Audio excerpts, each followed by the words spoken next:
అదే మనం ఎఫ్డీ చేసామనుకోండి, వాళ్ళు ఎఫ్డీ 1 వీకే కదా, సరే 2.7 మీద నేను కొంచెం ఎక్కువ ఇస్తాను, 3.5 ఇస్తాను తీసుకుంటాను. బట్ మనకి ఇక్కడ అయితే సరిగ్గా 6% కూడా వర్కౌట్ అవుతుంది. సో మన అవసరాలని బట్టి డెట్ మ్యూచువల్ ఫండ్స్ అనేవి అయితే ఉంటాయి. అలాంటి అవసరాలని ఎలా డిసైడ్ చేసుకోవాలంటారు ఆ రకాలని? సింపుల్ అండి, మనకి క్యాష్ ఎప్పుడు అవసరం అవుతుంది.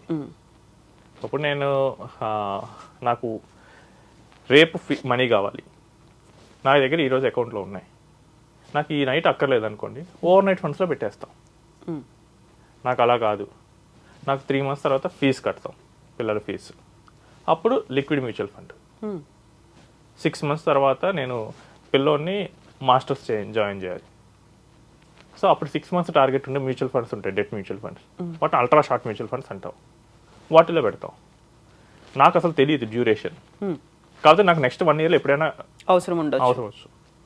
అంటే నేను ప్రాపర్టీ కోసం ట్రై చేస్తున్నాను, నాకు నెక్స్ట్ 1 yearలో ఎప్పుడైనా అవ్వచ్చు, లేదా పిల్లల పెళ్ళి నెక్స్ట్ 1 yearలో ఎప్పుడు సెట్ అయితే అప్పుడు. అలాంటప్పుడు మనకు తెలియదు కాబట్టి 1 year ఫ్రేమ్లో మోస్ట్లీ క్లోజ్ చేస్తామంటే మనీ మార్కెట్ మ్యూచువల్ ఫండ్స్ అంటాం. ఇవేంటంటే 1 year మెచ్యూరిటీ ఉన్న వాటిలోనే ఇన్వెస్ట్ చేస్తాయి, లెస్ దెన్ 1 year. అది 1 day అవనండి, 1 year అవ్వండి, లెస్ దెన్ 1 year ఉన్న వాటిలోనే ఇన్వెస్ట్ చేస్తాయి. వాటిలో పెట్టుకుంటాం. లేదా నాకు ఒక 2 years టైం ఉంది, అలాంటప్పుడు షార్ట్ టర్మ్ మ్యూచువల్ ఫండ్స్లో పెడతాం.